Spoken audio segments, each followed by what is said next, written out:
Ma'am, we can't hear you.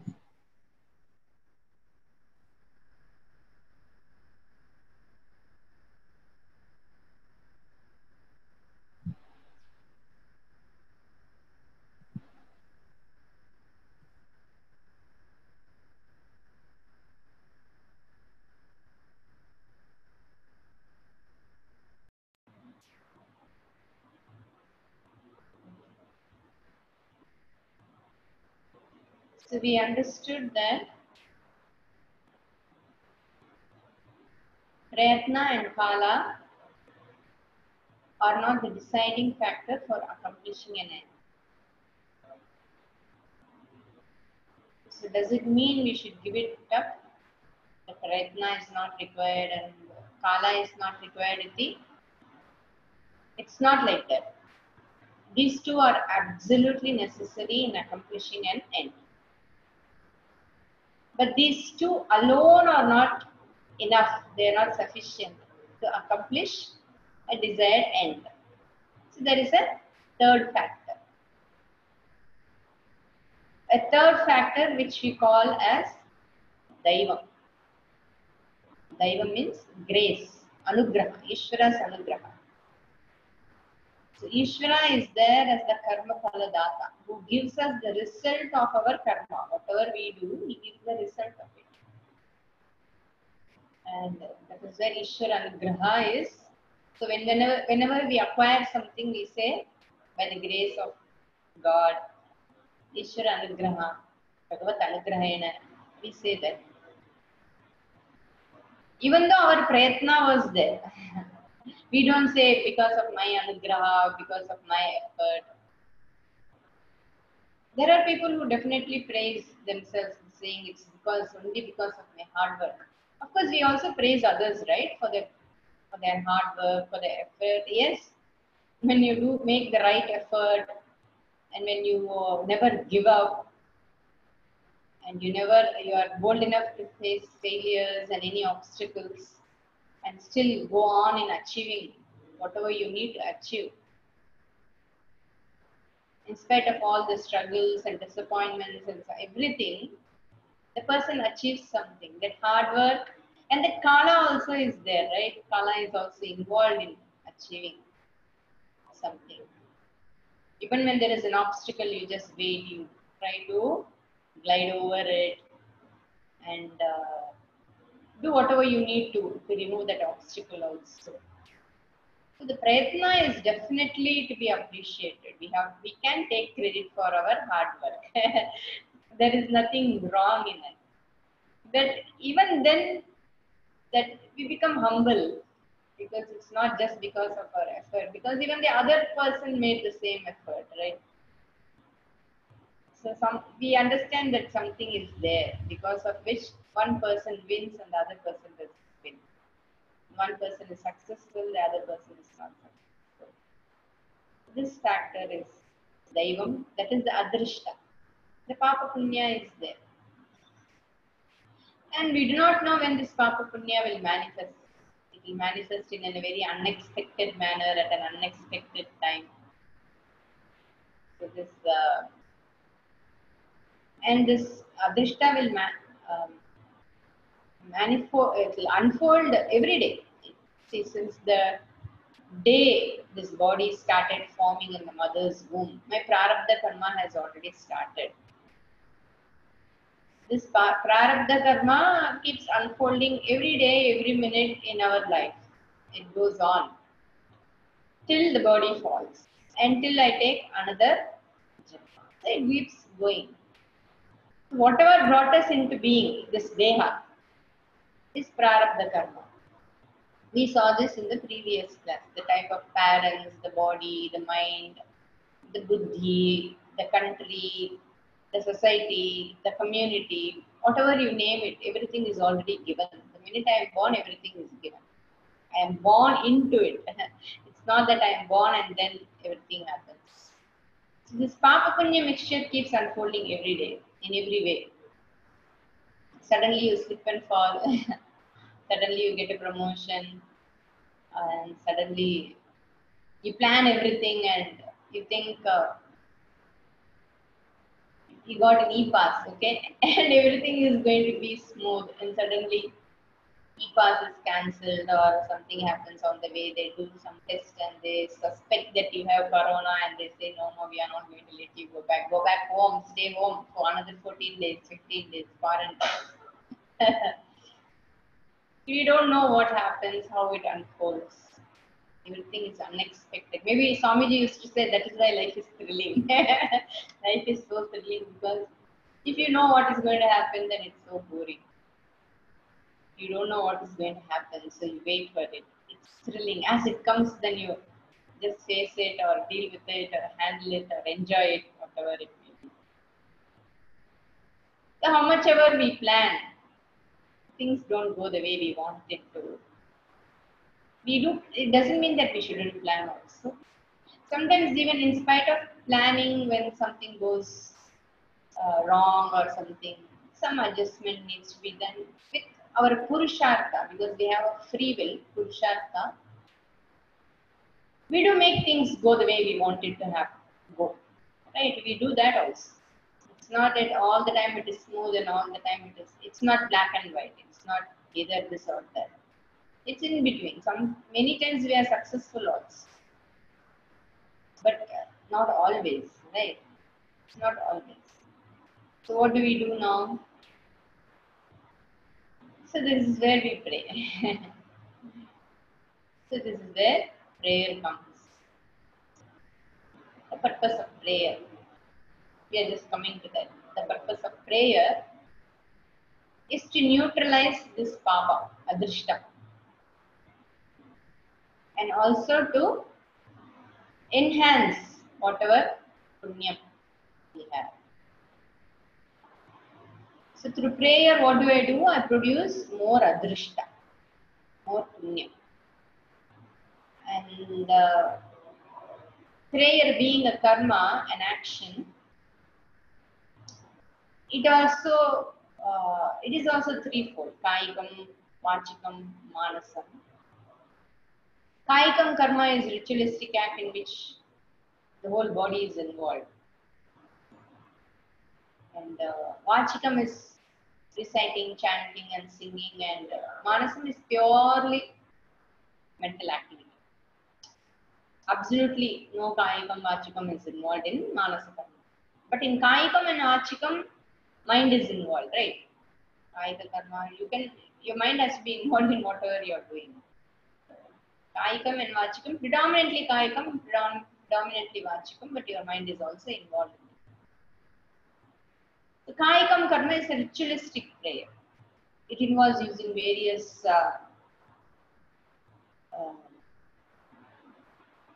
dravyas, materials for puja, and it needs an altar. You have a devata there, or a vigraha, or a photo, or a kalasha. Navratri, when Navratri comes, we have that Kolupadi and the Kalasha. That itself is Bhagavan at that time. You see that as Shakti. Then Varalakshmi Nobu comes, then you keep Kalasha, right? Kalasha is worship. Nowadays, in the beginning, only the Kalasha, the Kumbha, with coconut and the mango leaves, and that silver sombu will be there. Later on, no, only the people started adding face, Lakshmi, that face. Otherwise, only the Kalasha was there. So this ritualistic prayer involves using a lot of materials, many dravyas, and mantras are involved. A lot of mantras are involved because you recite, you chant mantras, and it is generally Kaikam karma generally is Vaidika karma. Vaidika karma means karma in keeping with Veda, whatever has been prescribed in the Veda. That is called Vaidikam. And which means Agni will be involved, Homa will be there, Homam will be there. So marriage also, in marriage or in this Upanayana and Graha Pravesha, all these are Vaidika way of doing things. So it is elaborate. The Vaidika karma, Kayikam karma will be very elaborate. And simple forms which we can perform at home is Ganapati Homa, Navagraha Homa, Vastu Homa. All these homas are done at home. Some are much more elaborate, like Sudarshana Homa, Gayatri Homa. They are generally done in a public. It's of course even we can do, but if you have a big house, you can do. But generally, if the house is not big enough, we go to some other place. We hire a place and we do that because it cannot be done in a very small area. And then after Homa comes Yaga, much more elaborate, like Ashwamedha Yaga, Putrakameshti Yaga, Kariri Ishti are there. Ashwamedha Yaga and Putrakameshti Yaga can be performed only by a king because it needs lot of wealth. One has to be really rich to do Ashwamedha Yaga. Ashwamedha Yaga is generally done by a king, mostly by a king. Because you should not have anyone to challenge you. You should be you should have everyone under your Rajya, the emperor. And then comes Putrakameshti Yaga. Putrakameshti Yaga is also not performed by everybody.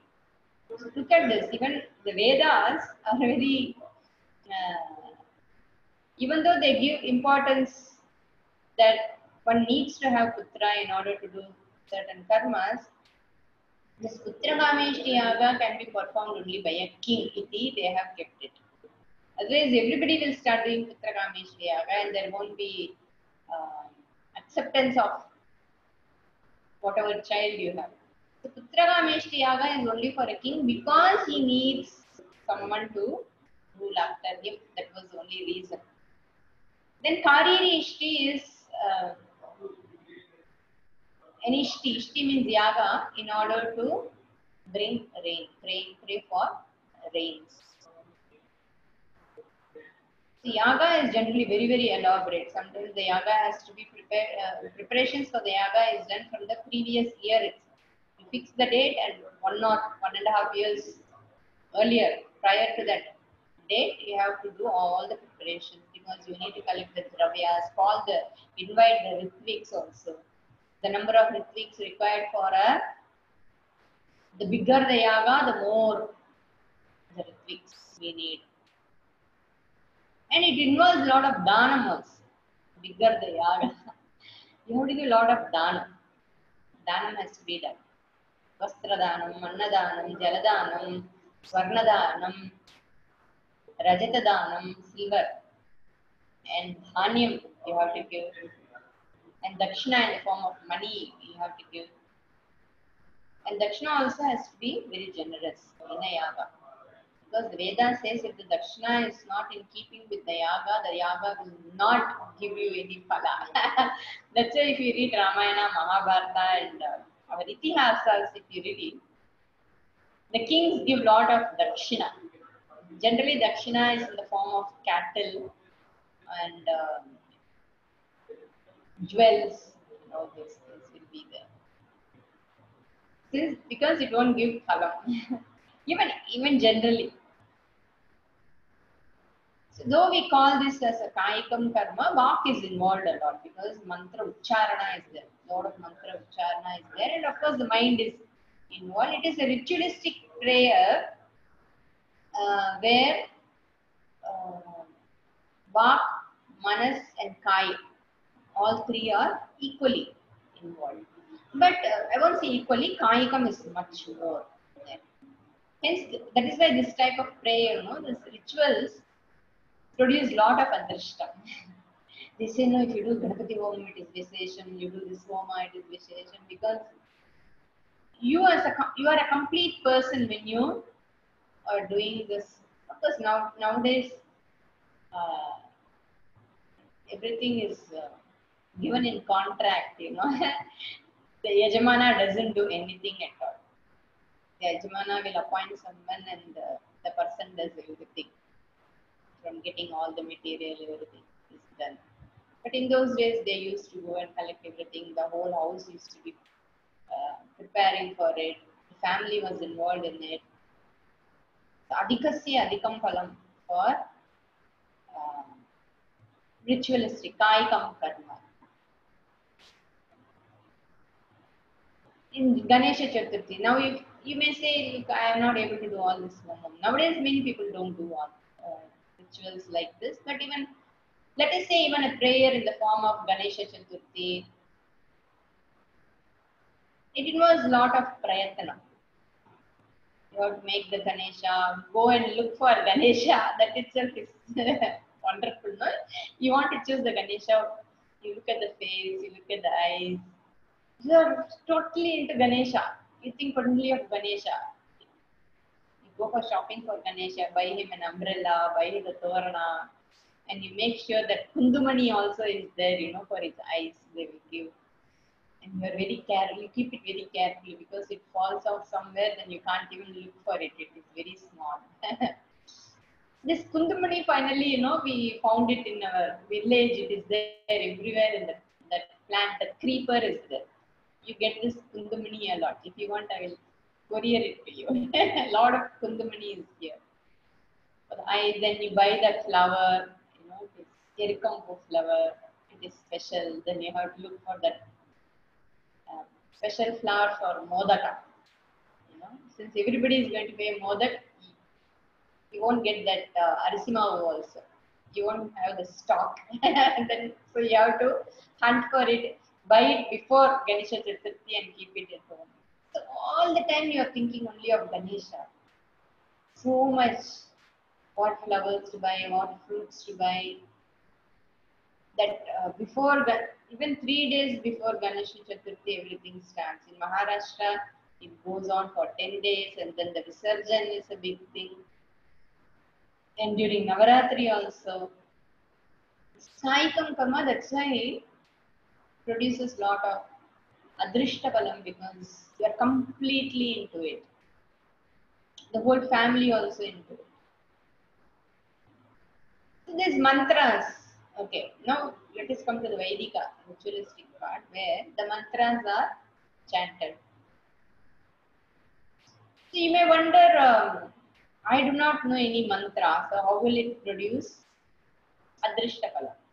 The Veda mantra chanting, how will it produce Adrishta Balam if I am not doing the chanting? Only the Ritvik is doing the chanting, not the Ritvik. For Homa, it is not the Ritvik, it is the Vadya. Okay?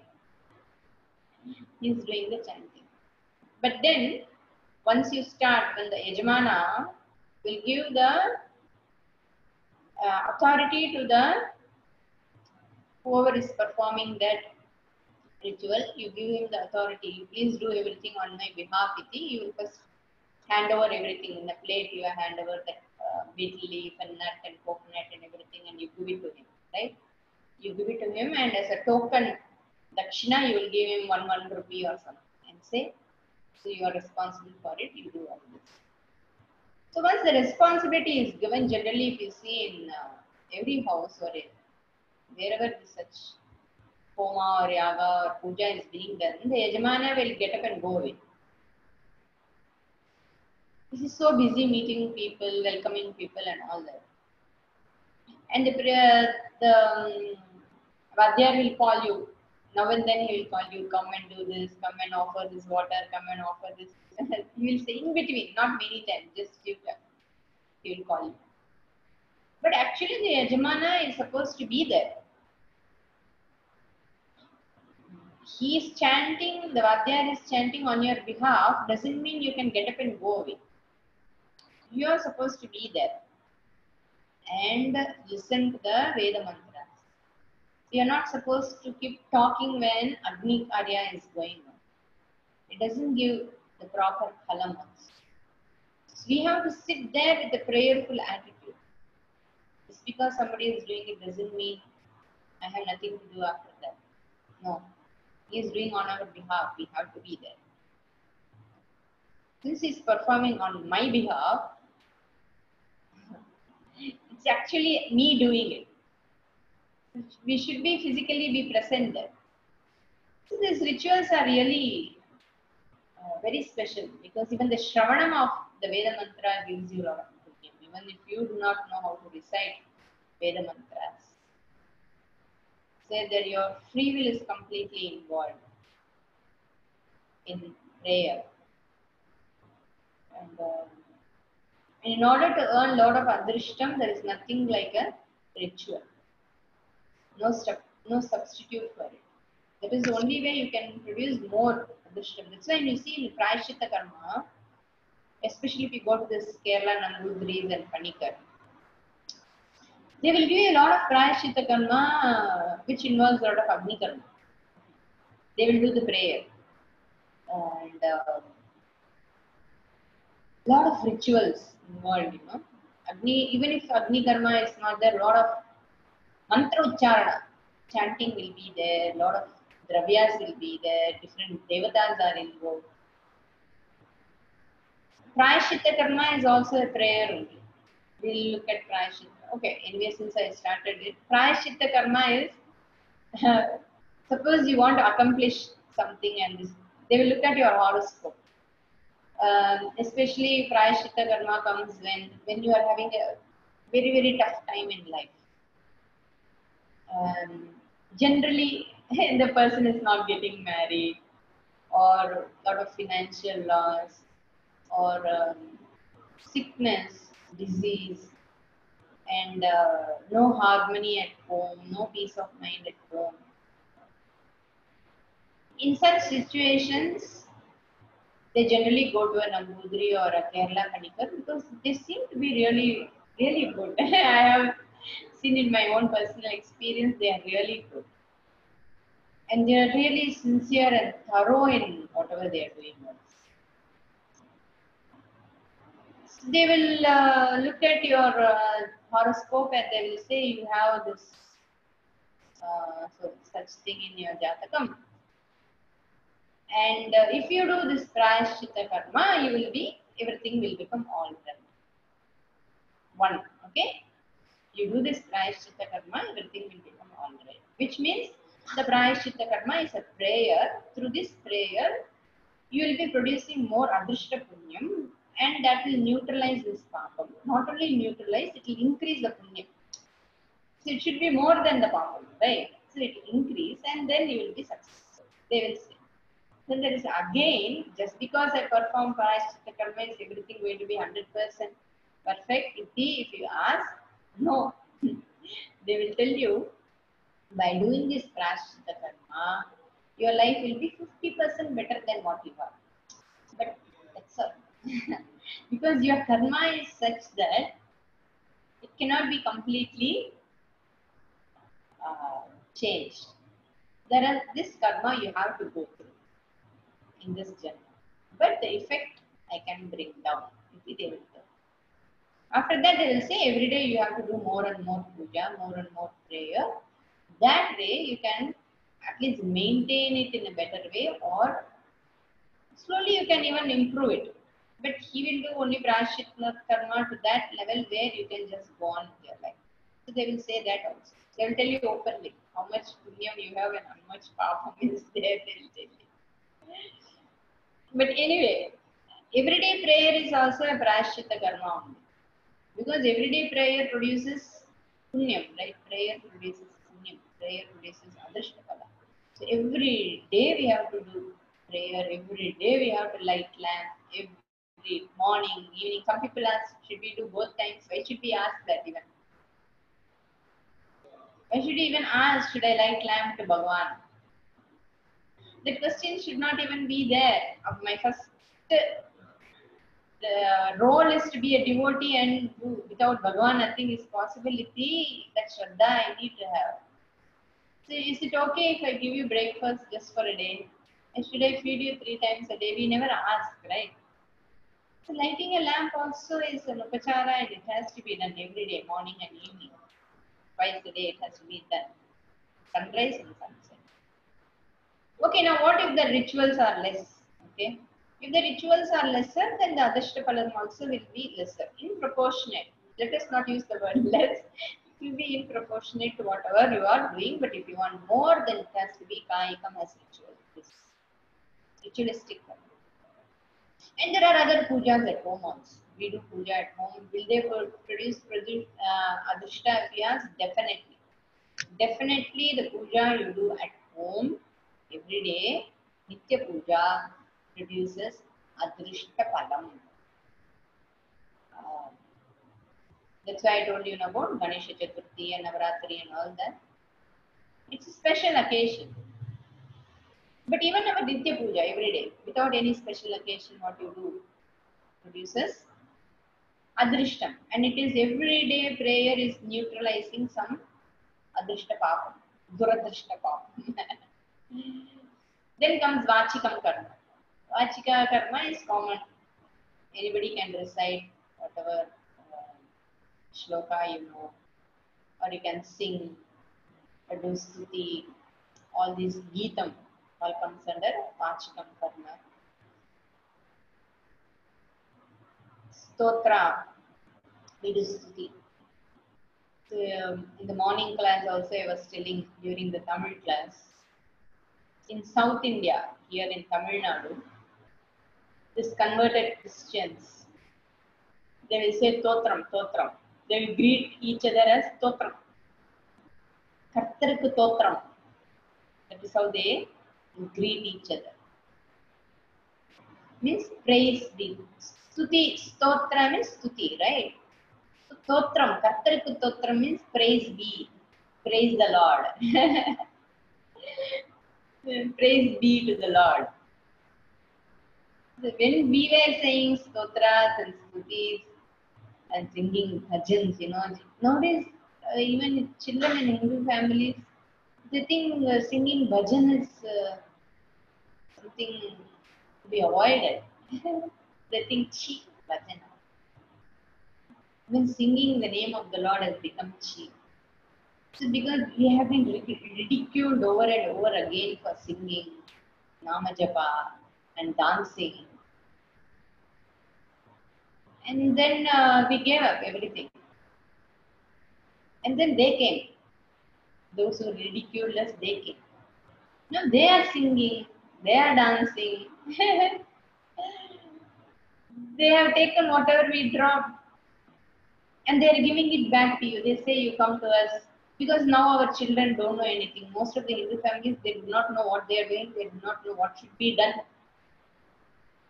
They have absolutely, they are just namesake Hindus. Many people are just namesake Hindus. Some Shraddha is there in being an Hindu. That's going on. But we do not know how long it will hold. Somebody will come and brainwash you and you will just leave it. Nobody is rooted in Sanatana Dharma nowadays. Nobody is rooted in it. Even when I also studied in a Christian school and I was ridiculed and especially because we were all Brahmin girls, we were a group of Brahmin girls. We are always targeted in the class. And we go home and tell our parents, in my house at least I'll come and tell my grandparents. And they used to say, okay, you ignore all that. You go to school, you study the subjects, that's all. That is the only reason you are going to this school. Anything else they give you other than just drop it at the school and come home. Baki sab at home.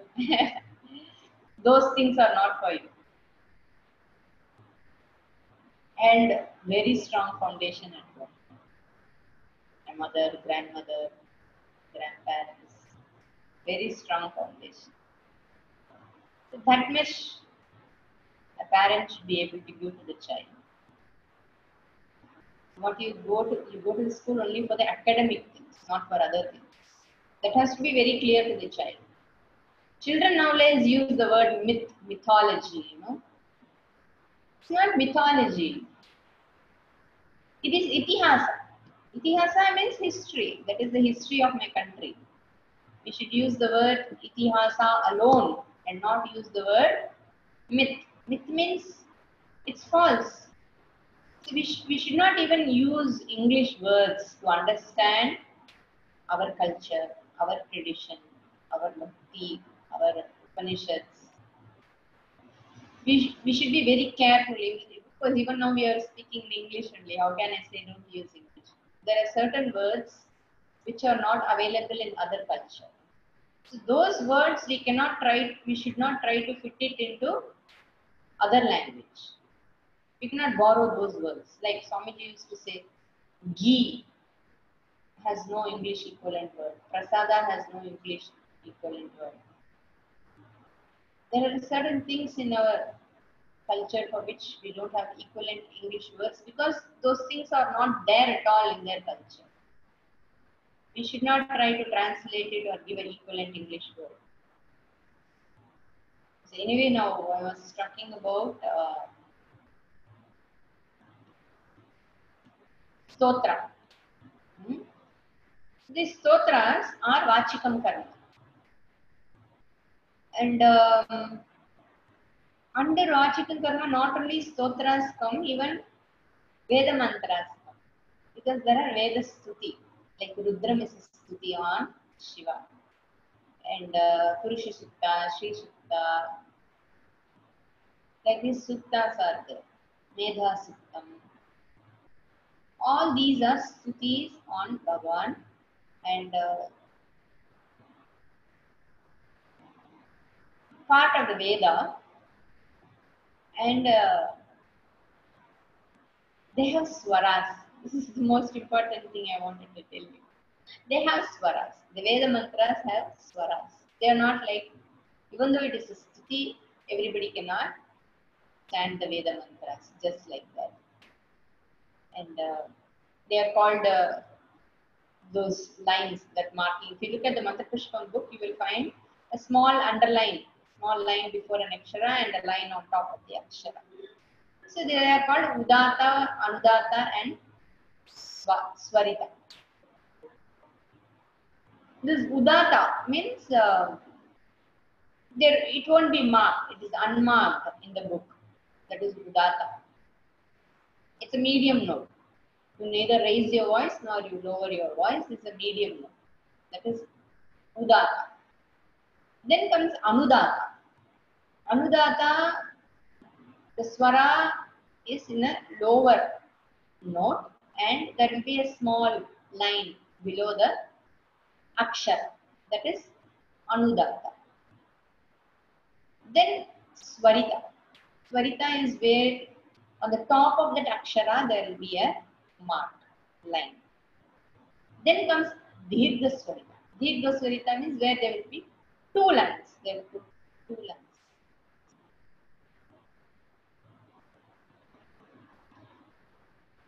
Tejasvinavadhitamastu ma vidvishavahai. There will be two lines like that.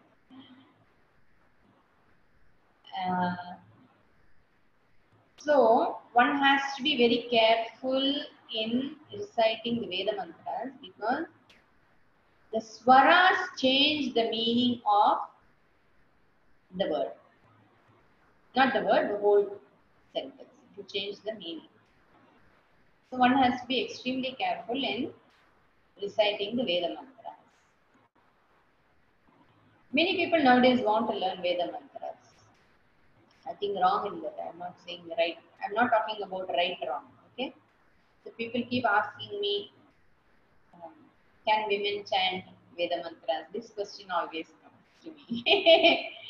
Swamiji taught us Veda mantras. Okay. We learned Rudram, Chamakam and other suttas also.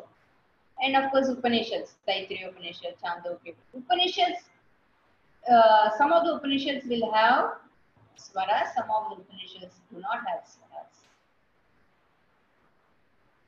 But then, if anybody wants to learn Veda mantra, nowadays people think that only by reciting Veda mantras, everything will change miraculously. There is a pressure to learn Veda mantra for women. Because people keep telling, oh, you are being discriminated, you are not supposed to learn, the Hinduism is like that, they don't allow women to do this, they don't allow women to do that. It is not like that. See, Veda has to be studied properly from a guru. I'm talking about the by hearting the Veda, okay, mantras. And that is why we have Pathshala where the children are sent at the age of 5, age of 6. So Pathshala and they study for 12 years, 13 years, 14 years. They're not from morning since evening till evening. They don't have any break. They don't take. They don't have a Sunday holiday, Monday holiday, and all that. Most probably they will get 2 or 3 off in a month. You know, on Prathamas they don't do Adhyayana. Like this, there are Anadhyayana Dinam are there. Only on those days. But otherwise, they are always doing Adhyanam of the Veda. So that is how the Veda has to be done. They have this counting and all. You know, even Ganapata and all. They are there. Because that Swara should not change. They are preserving it. It is an orally preserved. The Swaras are preserved. Even in printing book, you may make a wrong printing and the Swara will change. So it has to be learned from a guru, which means the boy has to be with the guru for 13 to 14 years. That's not possible for girls. Okay. So why not have girls Veda Pathshala? Next question will be that. You think practically, okay? Let us think practically. All these are not possible. I will only say let us not have any pressure for women, especially have any pressure for it. If somebody is willing to teach you, you learn. That is different. But don't have any pressure to learn the mantras, and especially don't try to study the mantras on your own. It is not going to happen. You listen to a recording or something. It will never happen. Who is going to correct us for us? How do you know that you are even reciting the mantras properly, or whether you are saying the right swara for the right word, akshara?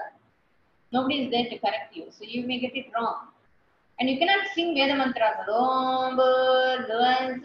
Then you cannot go like that. The Gayatri mantra is not for singing. Mrityunjaya mantra is not for singing. It's to be chanted. It has swara. Mrityunjaya mantra has swara. Gayatri mantra has swara. Have you seen this Harry Potter movie? I have not seen much. I just saw the first portion of Harry Potter movie, where the children go and learn from someone. Okay, one person will be there. They will learn all this spell, how to use that magic spell. So these children, they are so excited. They learned a spell and now they are trying to make the feather float. Okay, they have a magic wand in their hand. So everybody will be having something in their hand and try to make it float. They will be reciting that spell, but the feather doesn't float. Something else, everything else it will fall down, it will burn, or something else will happen to some other object, but this feather will not float. Then there will be one girl with the magic wand. She will close her eyes and then she will focus on what the master taught her, and she will carefully recite it, and the feather will start floating. That is the first experience for her to see the spell work, and she'll be so excited, and everybody else also is excited. Then you'll ask, how did you do? How did you do? We are not able to. Then she will tell them, this is how it should be recited, chanted, how you say it. And everybody will try that. Somebody else will try and it will work. It's a small change in the swara. It will get burnt, something and all will happen to that feather. I don't remember exactly what happened, but I remember only that feather. She was trying to lift the feather, that much I know. Even in our Purana, there is a story which tells you how important it is, how the swaras are very important. In Taittiriya Samhita, there is a story about Tvashta. Tvashta had a son, okay, Vishwarupa. This Vishwarupa did something and Indra killed him. When Indra had to kill him, and Tvashta got very angry that Indra killed his son. So Indra, he wanted to take revenge and he will perform a yaga in order to produce a son who will be strong enough to kill Indra. So he will recite this mantra, Indra Shatru Vardhasva, he will say that mantra.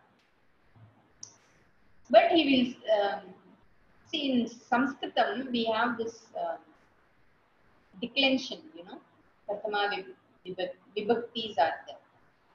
By Rama, of Rama, to Rama, with Rama, on Rama, along with Rama, Ramena, Ramaya for Rama. Like this, we have Vibhaktis. In the Veda mantras, the Vibhakti, if it is a Shashti Tatpurusha, then the Swara should be like this. There are certain rules. For Saptami, how it should be, for Shashti, for Panchami, fifth case, sixth case, how the Swara should be. There are certain rules. So this person, Indra Shatrugna, he was saying and he was performing the yaga. But then he made a mistake in the Swara. So what happened? What was the meaning of that mantra? May the Shatru of Indra grow. Okay, may the Shatru of Indra grow in strength. Since he made a mistake in the Swara, what happened? The whole meaning changed. May Indra grow. May Indra grow to be the killer of his Shatru. Okay. So this Svashta's son became the Shatru for Indra. The meaning changed. Instead of the son becoming the Shatru of Indra, okay, and grow in strength, it became Indra. May Indra grow in strength in order to kill the Shatru. So Tvashta himself, finally what happened? He was the cause for the death of his own son. The son who he wanted to produce. Then the son comes and there is Indra finally will kill him. That is another story. But then the point is, be careful when you learn Veda mantras. You should have Shraddha. We all studied. We were there for 3 years. We used to attend the class every day. We used to chant every day. Our teacher used to correct each and every one of us. That was how it was. Then we go and sit and listen and learn. That means Shraddha and commitment has to be there if you want to study the Veda. Otherwise, outsource it. Ask someone to do Veda Gosha. You come home, give them Dakshina. They will do the Veda Gosha for you and you can earn the Punyam. So, when Veda Mantras have Swaras, we have to be careful. But with Shlokas, Stotras, no issues. And I remember in somebody asked this question in a magazine. Okay, there is a magazine called Tuklak. This many years back. You know Cho Ramaswamy? Those who are in South, you will be knowing about Cho Ramaswamy. One person had asked Cho Ramaswamy, look, Bhagavan knows everything. And I am reciting a Veda mantra. I make a mistake. And they say if you make a mistake, the phalam will be different. If God knows everything, He must be knowing my intention. So what if I make a mistake in the Veda mantra? He should understand and bless me. Then Cho had replied, okay, God is really very understanding, I agree. But He has given you a buddhi, na? Why don't you use your buddhi? Why don't you commit yourself to learning properly? There is something called as effort. So you learn properly and do it properly.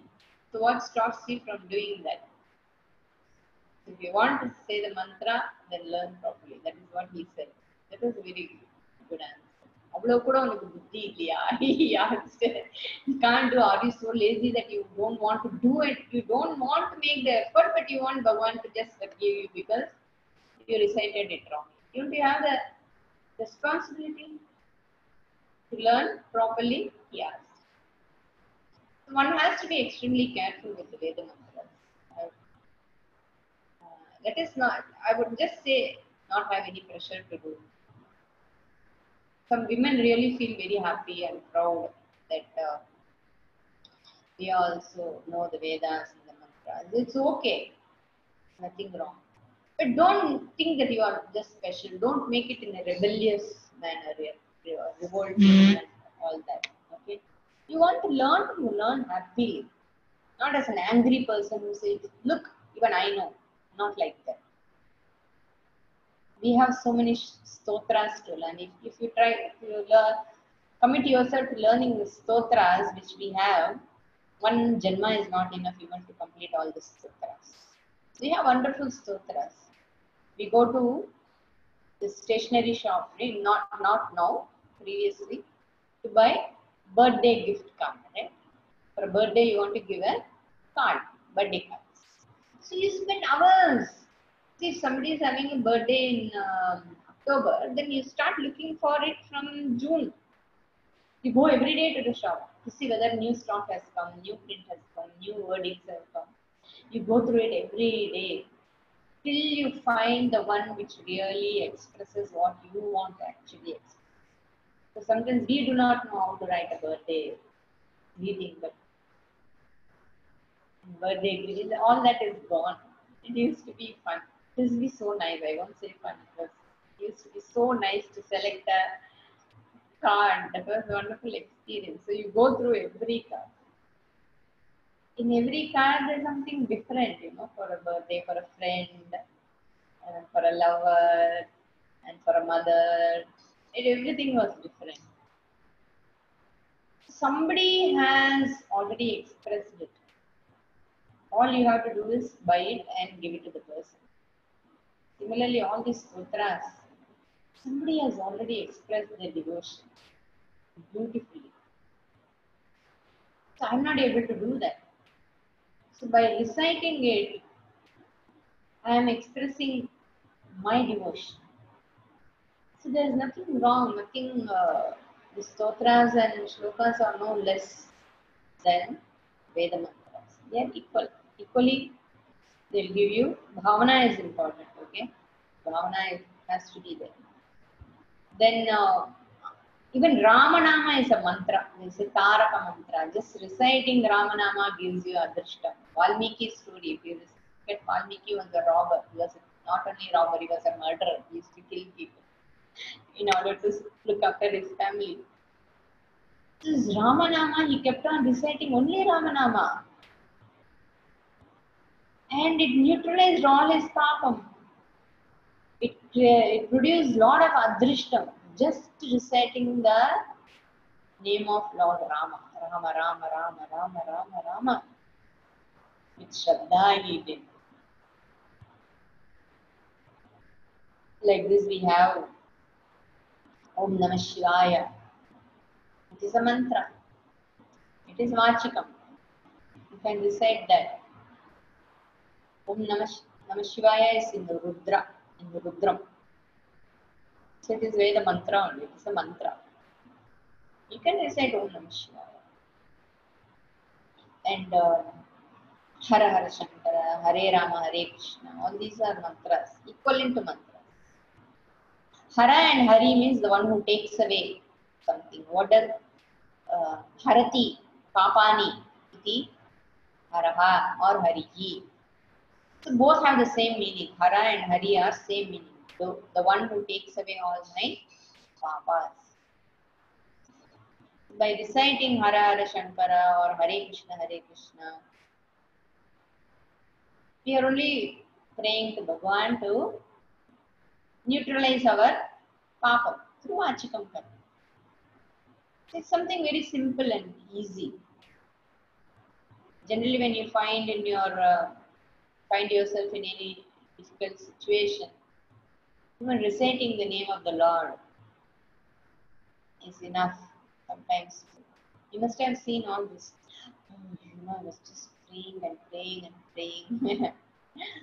You say that it produces some punyam there at that time, because at the time of difficulty, especially in danger, you are totally focused in Bhagavan. Nothing else comes to your mind, only Bhagavan. The prayer is complete at that time. It produces Adrishtakala. Then comes Manasa Karma. Manasa Karma, as I told you, is purely mental karma. It's a mental activity. When we say mental activity, everything is mental activity, right? If you are sitting and worrying about something, it is a mental activity. Worry is a mental activity, but it doesn't produce any punyam. If you are worrying, it is some papam only. It's some papam. You are bothered about something. Something is bothering you. Some custom is there. Difficulty is there. You are worrying. See, it's not just any mental activity. It's manasam karma. So you have an object for that activity, for that particular mental activity. Here the object of, generally the object of mental activity is worry, okay, some anxiety about something, somebody. But here, neither worry nor anxiety. Here the object of your mental activity is Bhagwan. Okay? So we call it as dhyana. The mental activity is called generally dhyanam, meditation. I also conduct meditation classes. Generally, in my meditation classes, so far I have never included Bhagwan. All my meditations are more of relaxation. It's more of psychological relief I try to give, because once you relax, then you are able to sleep and you are able to go on with your life. So I give different type of meditation. Maybe slowly I will include, now that we have learned all this, we'll include more of Ishvara Dhyanam in our meditation classes. So in this mental activity, Bhagwan is the object. And that's why we have this Manasa Puja, we have Shiv Manasa Puja, Devi Manasa Puja. Even Manasa Puja can be elaborate or it can be simple. You can perform the whole Shodashopachara Puja by just closing your eyes and sitting quietly. You can visualize रत्ने कल्पितमासनं हिमजलैः स्नानं च दिव्याम्बरं नानारत्नविभूषितं मृदमदामोदाङ्गितं चन्दनं जाति चम्पकपुष्पबिल्वपत्ररचितं पुष्पं च धूपं तथा दीपं देवदयानिधे शुभते हृत्कल्पितं गृह्यताम्. हे भगवान, हे शिवा, रत्नैः कल्पित आसनम, I am offering you asana. So when you do Shodashopachara, I will be telling you upachara. So first I offer asana to Bhagwan. So since you are doing a mental puja, you can be very generous. We can give ratnaihi kalpita asana, an asana which is embedded with various ratnas, beautiful asana. And for abhishekam and for drinking, what do you offer? Himajala. You can offer Ganga Jala or cold water from the mountains, anything. Himajalehi, Snanam. Divya Ambar, the vastram which you offer to Bhagavan. You can give the best. So like this, we have Shiva Manasa Puja. The whole Upachara is there, including Naivedyam, what you are offering as Naivedyam, Dhupam, Deepam, Tambulam, everything is there. So you can perform this. See, this cannot be a substitute for Kaikam Karma. If you are young and you can go around doing Kaikam Karma, you should be doing. So this Kaikam Karma has to be done when the person is young, when your health is fit. So during younger days, you have to do a lot of Kaikam Karma. Then in between, the Kaikam should come down and Vachikam should be more. Slightly. Okay. In the later days, both Kaikam and Vachikam comes down, only Manasa. So you have to divide it like this. So you cannot be 70 and say, oh, in those days I used to run and do this, now I am not able to do. No, who asked you to do? Nobody asked you to do all this. Suppose you don't have anyone at home, even if you are young and still you don't have anybody at home to help you with all this ritualistic prayer, don't do it. That is not the purpose. The purpose is to pray. So you do Yatha Shakti, whatever you can do, you do. You do some stotra, you do whatever little puja you can do at home. You don't have to make 10 Naivedyam items. Just offer milk, We'll see that in Bhagavad Gita, Patram Pushpam Phalam Toyam. Anyway, you must be knowing this shloka. Everybody says this shloka. It's not an excuse to escape from doing something. It's not for laziness. It's only an exceptional case where you cannot really get up and do all those things. So this Manasa Karma, it's a dhyana where you even do japa, where you recite a particular mantra, and this Shiva Manasa Puja is very beautiful. I think I have done, yeah, I did this text. My recording must be there somewhere for Shiva Manasa Puja also. So this dhyanam and meditation, this Manasa karma is always in keeping with about Ishvara only. It is called Saguna Brahma Manasa Vyapara. Saguna Brahma means you meditate upon the guna of Ishvara. Sa guna. Guna means we have many gunas. Hey Karunya Sindhu. We say, no, hey Bhagwan, you are compassionate, you are like this, you like that. All his gunas are given. So these gunas are there attributed to the Nirguna Brahma. Nirguna Brahman means you cannot do any dhyanam or you cannot even relate to Nirguna. You can only relate to a Saguna Brahma. Ishvara alone you can relate to. So, Manasa Puja is, Manasa Karma is always called Saguna Brahma Manasa Vishya Vyapara. Where you have a Murti. That's why we have this Dhyana Shlokam. Remember, whether you take Vishnu Sahasranamam or Lalita Sahasranamam, you will have a Dhyana Shlokam where the form of Bhagwan is described. So that is for Dhyanam. It will start, right? Dhyana means we are supposed to close our eyes and visualize that Murti, that Devata. And we are supposed to by heart, then do the Dhyana. So Lalita Sahasranamam can be done as a Dhyanam and also it can be done as a Shodashopachara Puja. Sometimes the Puja you can mix Dhyanam, Kaikam, Vachikam, everything can be done together. Little bit of this, little bit of that. Can be a mixture. Anyway, it will be a mixture of everything. But if you feel that I want to do more Kaikam, then you can do Abhisheka. You have a altar at home. Every day, if you have an idol, every day you do Puja, Abhisheka, and recite some shloka. And at least for 2 minutes, close your eyes and do Dhyanam.